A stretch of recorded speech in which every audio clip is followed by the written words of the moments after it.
In the four Gospels, we're introduced to the Virgin Mary. She is the mother of Jesus, but is she the mother of God? In this episode, I want to talk about that and more, about what Roman Catholics get wrong about the Blessed Virgin and the mother of Jesus.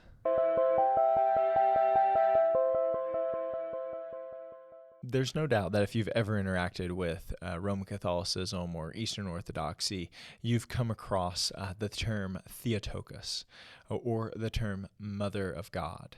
Now, Mary is the Mother of God. There is something as Protestants that we have to acknowledge. And I think that the reason Protestants struggle with this term is because of the overemphasis that is given to Mary within Roman Catholicism or Eastern Orthodoxy. We hear that term and we say, oh, did you mean Mary bore God? She made God? That part of her is divine, an aspect of her in essence is of godness. And that's not at all what this term means. The term Mother of God has absolutely nothing to do with who Mary is and everything to do with who Jesus is. Now, it's actually true that if you were to deny Jesus' mother, Mary, being the mother of God, that you would be a Nestorian, because you're not denying something about her, you're actually denying an aspect of Jesus. Because when we say Mary is the mother of God, the Theotokos, the blessed Theotokos, what we're saying essentially is that she is the mother of the God-man, that in her womb she bore Jesus Christ, fully God and fully man. Now, this is a really important theological idea. It does get misconstrued, and we're going to talk about the Marian dogmas that are found within Roman Catholicism in a moment. But it's important that, especially as Protestants, that we have a historical understanding of the understanding of who Mary is as the Mother of God. She is the Mother of God. She's not the Christotokos. She's not just the Mother of Christ. She is the Mother of God. And we cannot run from that title given to her. This title is affirmed at the Council of Ephesus in the 5th century, 431, and it means that ultimately in the giving of birth of Jesus, she gave birth to the person who is the God-man, right? And as I've said, this is a title not about her, but about Jesus.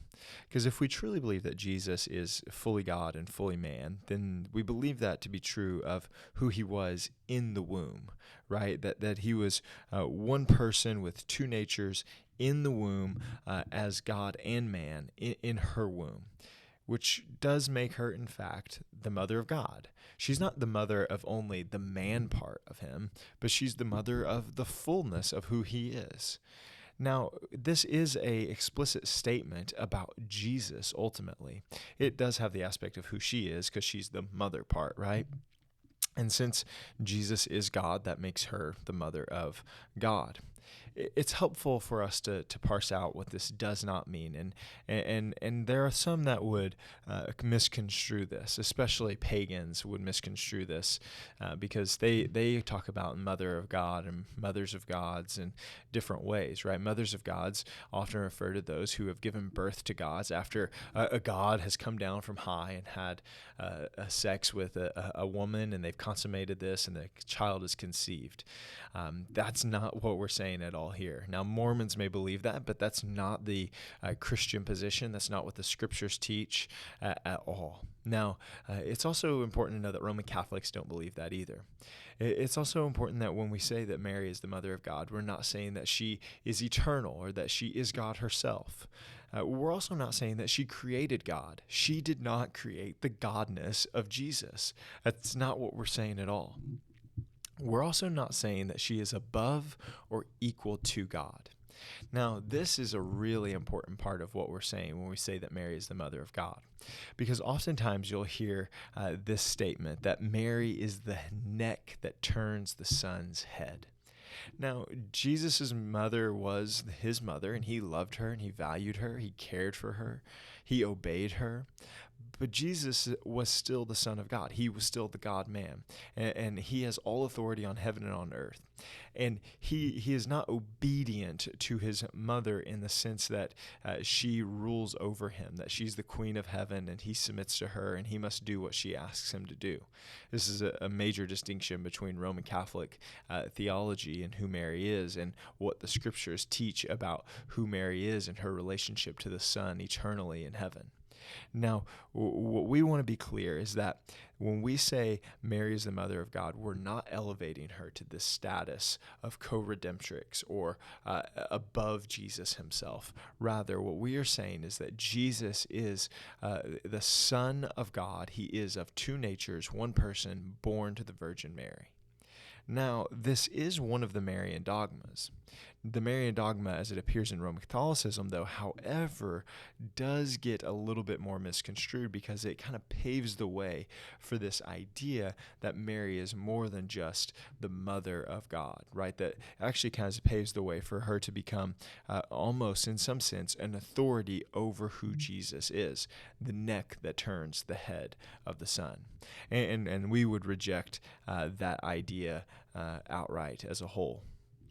Now, another dogma, and let me maybe make this comment.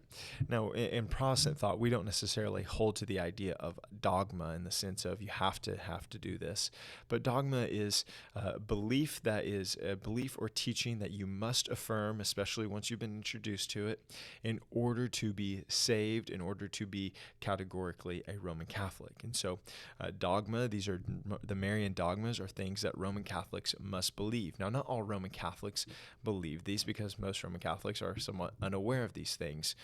They should have been made aware of them at some point, but these are things that are Roman Catholic teachings. To be a Roman Catholic is to believe these things. It's in some ways of saying to be a Christian is to believe the Trinity. You can't be a Christian and deny the Trinity. It's similar to be Roman Catholic. You cannot deny the Marian dogmas. And so the first Marian dogma is the Theotokos. Now, we as Protestants go that Mary is the Theotokos. That's not a dogma in the sense of you have to go, yes, Mary is the mother of God, and now I'm a Christian. No, we say, when you think about Mary, do you understand that she was the mother of the one who is of one person and two natures? Jesus was fully God and fully man, and he was in her womb. That's what we're saying. The Roman Catholics say you must affirm that. They also say that you must affirm that she was perpetually a virgin. This is supposedly declared as early as the 4th century.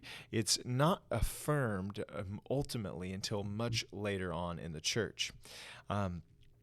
This teaches that Mary was a virgin before Jesus, she was a virgin after Jesus' birth, and that the brothers mentioned in the scriptures, like James, they're not actually Jesus' brothers. Those are either cousins or they are sons of Joseph from a previous marriage. Now, the biblical basis for this is from Isaiah 7 and Luke 1, and the idea there is ultimately that she remained a virgin to be pure and blessed throughout the rest of her life. Now, Protestants have pushed back against this for a long time. And oftentimes what you'll hear Roman Catholics say is, well, Martin Luther affirmed this, or maybe Calvin even affirmed this. And I think Calvin may have not affirmed this through the entirety of his ministry. But even if they did, even if Luther affirmed this, so what? As Protestants, I go, okay, like Martin Luther said lots of things. Martin Luther is not, the highest authority for my life. He's not the highest authority for the Christian life and the thought that I have. What I think we do see plainly in the scriptures is this idea that Jesus had brothers, that Jesus' mother was clearly not a virgin after his birth. That's what that kind of implies. Now, church tradition does perpetuate the idea early on that Jesus' brothers were his brothers. Now, it does seem like they would have said something if the brothers were from Joseph's side from a previous marriage. But we don't get that when it comes to James. When James is recorded, when his death is recorded, nothing is said about him being the son of Joseph. Granted, nothing is said about him being the son of Mary, but we don't see any of that. We're simply told that it's James, Jesus' brother. And that's helpful for us. Now, one of the arguments that we often make for the resurrection is that Jesus' skeptical brother James converts. That loses its weight, I think, if it's Jesus' cousin. Who was skeptical ends up believing. We all got skeptical cousins. Like, who cares what ends up happening to them? But if your brother who is skeptical ends up converting, it changes things. It's a different conversation. Now, another Marian dogma, the third Marian dogma, is the Immaculate Conception. Now you go, oh, yeah, we believe in the Immaculate Conception. I'm a Protestant. I believe in the Immaculate Conception. That's false. You don't believe in the Immaculate Conception of Mary. The Immaculate Conception of Mary is defined in 1854 by Pope Pius IX.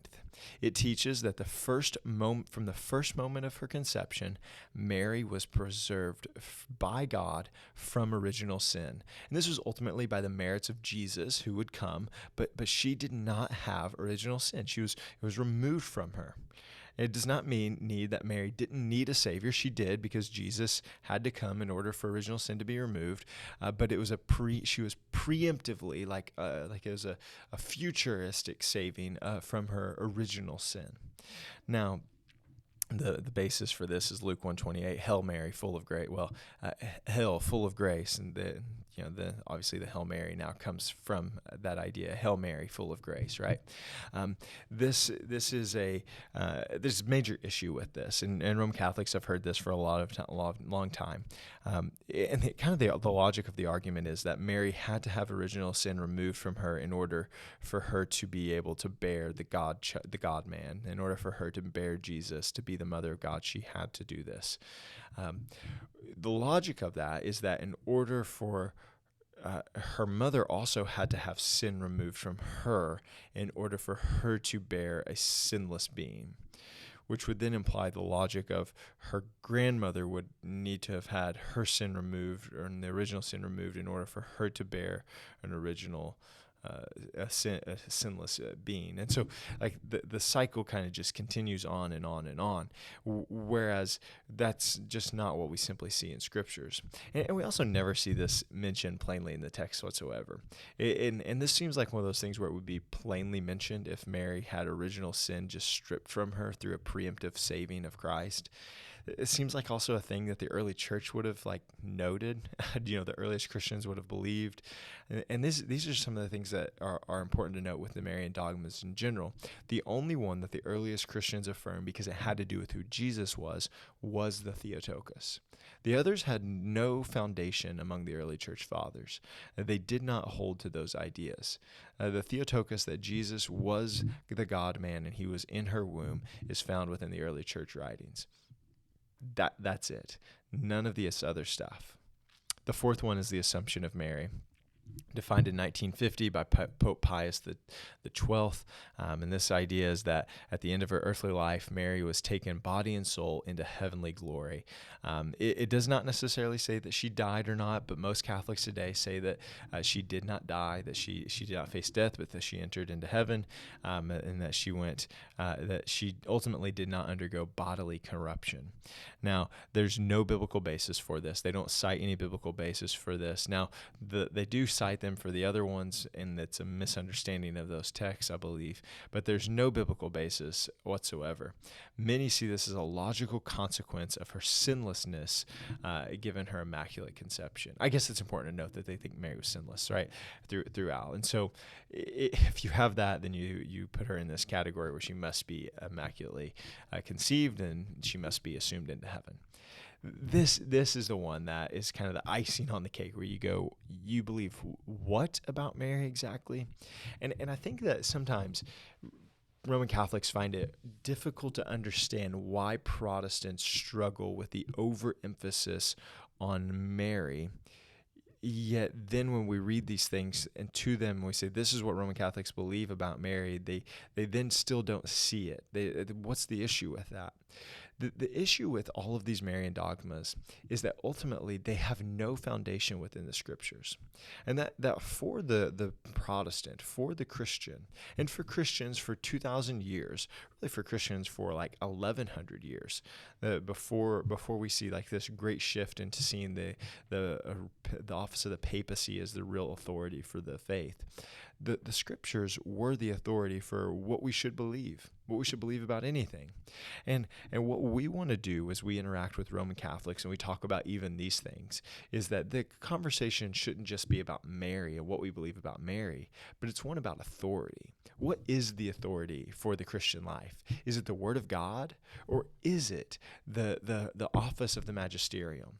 Is it the perspicuous Word of God, which is faithful in telling us all that we need for how to be saved, for morals and ethics and life? Or is it the papal authority? Is it the office of the magisterium? Which is it? And what we see in the scriptures is not that there's a magisterium to come that will be the one that will give you that has the authority to tell you how to live and what to believe, but rather the scriptures are given as a plain understanding for how you are to live the Christian life. And ultimately, I think as Christians, we can run from some of these teachings found in the early church, like the Theotokos, because of how they've been abused by Roman Catholics. We go, oh, that's that term, Theotokos, Mother of God. That's been abused. That's Roman Catholic. Let's run from that. We shouldn't call Mary the Mother of God. And at the end of the day, friends, Mary is the Mother of God. She bore the God-man. If Jesus is fully God, if Jesus is fully man, and he was born to the Virgin Mary, then that makes Mary the Mother of God. We don't have to affirm all of these Marian dogmas. We just have to simply affirm what the scriptures say. And the scriptures say those simple facts. And so next time you're interacting with a Roman Catholic friend on the Marian dogmas, or you're interacting with this question of who is Mary, what is her role, this is a big important one for us to talk about because it's so deeply rooted in the historic Christian faith, and it's rooted within the scriptures and teaches us plainly with simple truth about who Mary is, and most importantly about who Jesus is. Because when we affirm that Mary is the Mother of God, what we're ultimately affirming is that Jesus is truly God and truly man. Hopefully this is helpful. Hopefully it answers some questions about the Marian dogmas and answers mainly this big question, is Mary the Mother of God? Let me know in the comments what you want to hear more about. Love to engage with some of those. Like this video, share it with others, and I'll see you next time.